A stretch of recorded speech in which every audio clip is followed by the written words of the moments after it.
उधर कलयुग ने प्रवेश कर लिया। कलयुग ने प्रवेश कर लिया और कलयुग ने आने के बाद में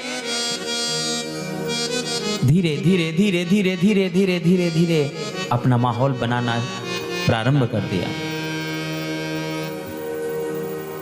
राजा परीक्षित ने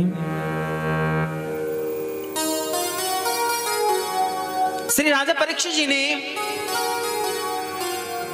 कलयुग का प्रभाव पूर्ण रूप से न जम पाए, पूर्ण रूप से स्थापित न हो पाए, उसके लिए दिग्विजय राजाओं पे करना प्रारंभ कर दिया। जो जो गलत राजा थे या जो बात नहीं मानते थे उन पर दिग्विजय उनके साथ में युद्ध करके उनको अपने अंडर में लेके उनको अपने तरीके से राज्य बाहर चलाना, सबको खुश रखना, प्रसन्न रखना, किसी को भी तकलीफ नहीं देना, आदि आदि अपने तरीके से सभी जगह अपना आधिपत्य स्थापित करने लगे। लेकिन कलयुग ने देखा कि अरे मैं कोशिश कर रहा हूं अपना कलयुग मेरा जो युग है उसे स्थापित करने की, स्थापना करने की, लेकिन ये परीक्षित जी मेरे बीच में बार बार आ जाते हैं, बार बार आ जाते हैं। राजा परीक्षित और कलयुग की आमने सामने आखिर भिड़ंत हो ही गई। कलयुग ने भी बड़ी चतुराई के साथ में उनसे स्थानों में ऐसे ऐसे स्थान ले लिए हैं। श्री राजा परीक्षित राजन ने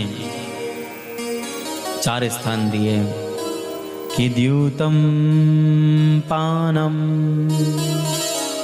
स्त्रियः सूना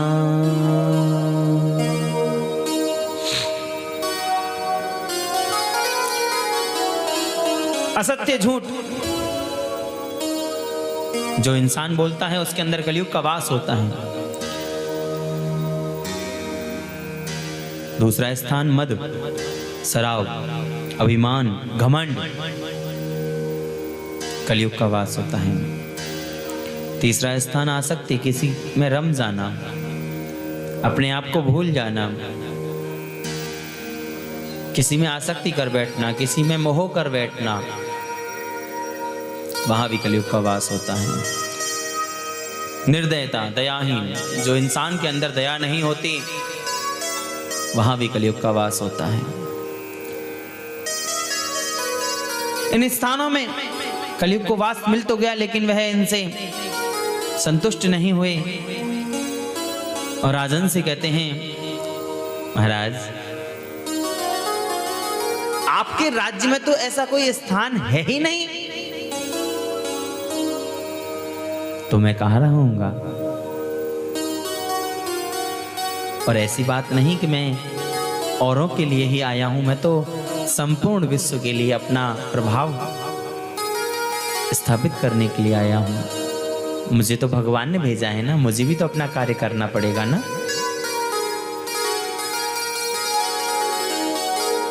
महाराज परीक्षित जी का जो राज्य था ना, उसमें ये 4 बुराई तो थी ही नहीं।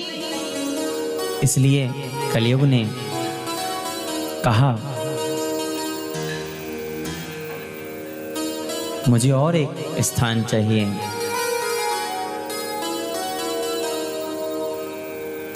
राजन कहते हैं कि कलयुग ये 4 स्थान मैंने तुमको दिए थे अपने मर्जी से, चलो कोई बात नहीं। अब एक स्थान, मात्र एक स्थान मैं तुम्हारी मर्जी से देता हूं, बोलो क्या चाहिए। अच्छा महाराज, आपकी अतिशय अनुकंपा हुई, आप अगर मुझे स्थान देना चाहते हो तो स्वर्ण, मुझे सोने में स्थान दीजिए। तथास्तु, तुरंत बोल दिया। यानी सोने में भी कलयुग का वास होता है। अब इसका मतलब ये नहीं कि सारा सोना उतार के बाहर डाल दो, अपने घर से सारा स्वर्ण निकाल के बाहर डाल दो, इसका मतलब ये नहीं।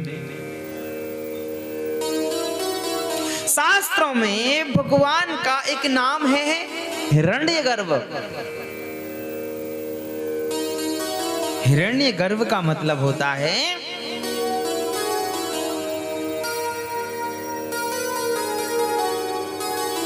सोने के अंदर, स्वर्ण के अंदर भगवान का निवास स्थान होता है।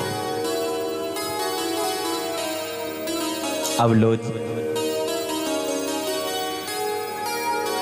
भाई, कलयुग का भी वास होता है सोने के अंदर और भगवान का भी वास होता है सोने के अंदर। इसका मतलब क्या वो आधे आधे में रहते हैं?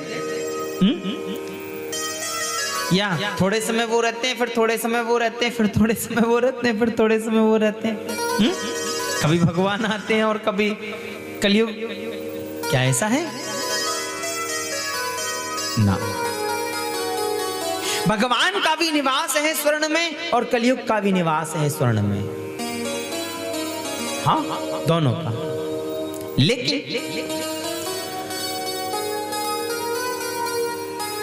लेकिन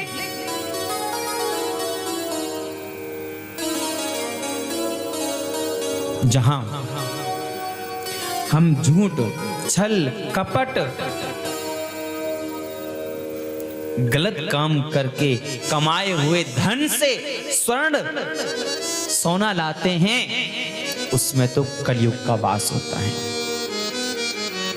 उसमें तो कलयुग का वास होता है। लेकिन जब हम ईमानदारी, सच्चाई से अपनी मेहनत की कमाई से स्वर्ण लेके आते हैं, तो उसमें कलयुग का नहीं, उसमें भगवान का वास होता है, उसमें भगवान का वास होता है।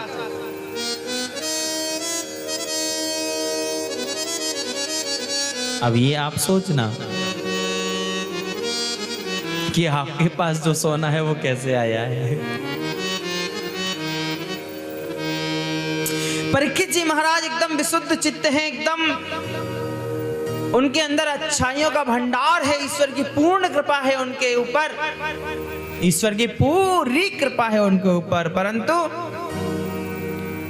कलयुग ने भी उनके ऊपर वास कर लिया।